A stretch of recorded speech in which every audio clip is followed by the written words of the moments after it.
Ladies and gentlemen, this is my Maytag. I am not saying that out loud. Just fucking pause the video and read it. This is my Maytag slash Fedders. It's made by Fedders. Window air conditioner. This is a 6500 BTU unit, so it's not the smallest of the small, but it's not huge either. Has a removable filter right here. It is R22 charged, by the way. It's old. It's from the early 2000s, maybe the late 90s. Not too sure. Yeah, it could use some cleaning. I don't really take that good of care of it. I don't even really use it much. In fact, it's too small for this sunroom. Okay, this is a sunroom.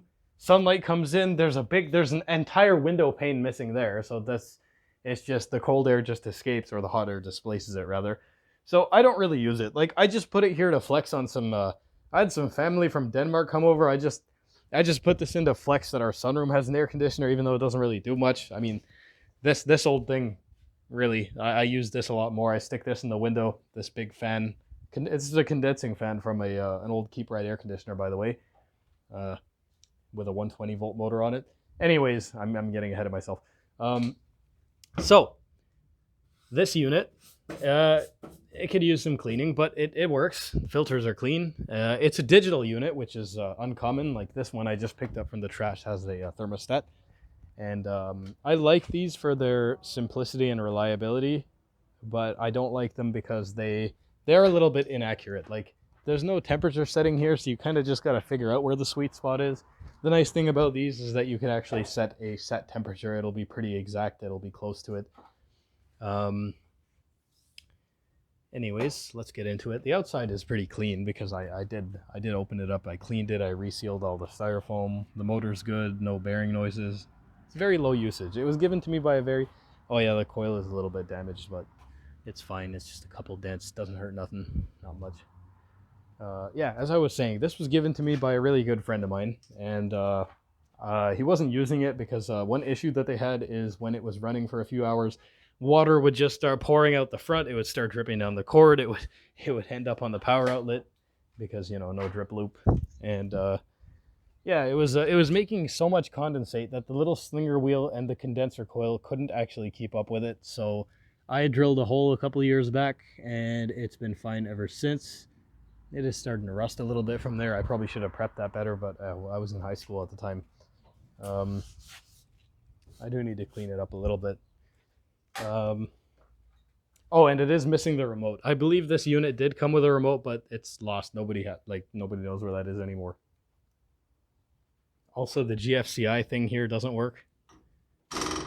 But whatever. I don't really give a shit about that. I don't care about safety. This is a GFCI protected circuit anyways. So plug this in. You hear a beep. Press on. Compressor instantly starts. Fan starts on low. It's in Fahrenheit. I speak Celsius, so I'm gonna hold these both at once. It changes to Celsius, changes to metric. Air is not cool at all yet, but I can start to feel it. I'll set the fan to high. Actually, no. Is low better for building head pressure? I'm not sure.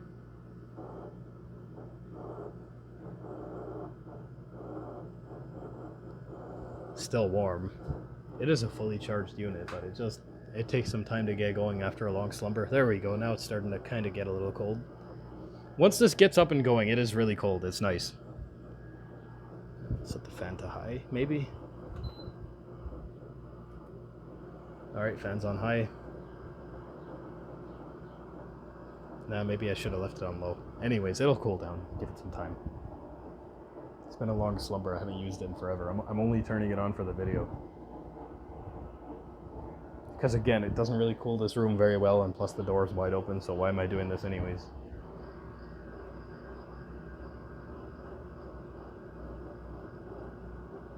Let's go on the outside. Already getting good heat rejection here. Not bad. Making a lot of gurgling noises, that's normal. Oh, by the way, I don't think I mentioned, it's got a Reiki reciprocating compressor, or sorry, not reciprocating. It's got a Reiki Precision rotary compressor, that's what it was. Works pretty good. It's kind of loud and obnoxious, but it works. This unit's also very heavy, much heavier than that one. It's not like 1980s, 1970s AC heavy, but it is definitely heavy. It's heavier than this.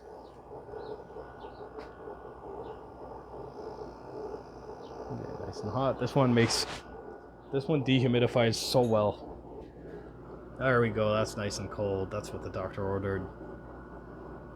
Very nice. It has some kind of timer feature. Never used it. Don't know what it does. Well, I mean, kind of obvious what it does, but yeah. Don't know what it does. Built-in 3-minute cooling delay. That's also a nice feature. Like, a thing about these is, like, if you have some dumbass kid, like, I used to do this a lot with our central AC, that old thing. This poor thing has taken so much abuse from me, and it never once complained. In the end, it was a leak that took it down.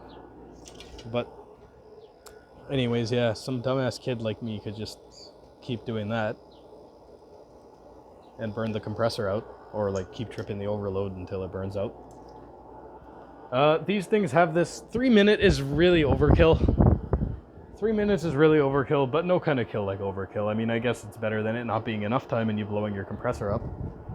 You know, window ACs back then, I don't think they were this cheap. I don't think they were as cheap as that thing is. Oh, that is so nice.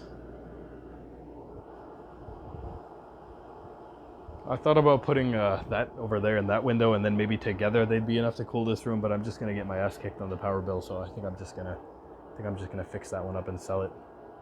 This one, a friend gave it to me, so I don't feel good about selling it, and I don't want to donate it either because nobody gives me anything for free. I mean, except that, but I kind of had to find it myself. Let's turn the compressor off. I was hoping it would start on fan only mode. Oh, loud shutter as the compressor shuts off. Fans running. Oh, it does have an auto fan setting. I think what that does is actually below when the temperature gets within 1 or 2 degrees of the set point, the fan will run on low. So let's say that the temperature in here is like 28 degrees, right? It'll switch to high fan, but when it drops down to like maybe 26 degrees, maybe 25 degrees, it'll switch to low. So that's what that does. I don't really like that. I put a power meter on this and I find that it uses a lot more power on low speed because the compressor starts building too much pressure and too much head pressure in the summer days, hot summer days. I just like keeping it on high. I'm not really trying to dehumidify this room. I mean, like, yeah, kind of a lost cause. So mainly what I use this for, and I'd like to know your opinion in the comments, is it a waste of time? Is occasionally on a super hot day, I'll close these doors and everything, and there used to be a seal over there. I'll just get a chair and I'll sit right in front of the vent and get a nice blast of cool air. The room doesn't really get much colder since it's so badly insulated. It's a sunroom. But is it a waste to just sit in front of it for about an hour? Just get some cool air before going back out into the garden? I don't know. Let me know what you guys think down in the comments. What would you do instead? I mainly use this. The AC was kind of just a flex on people, but yeah. Anyways, have some fun under the frozen sun.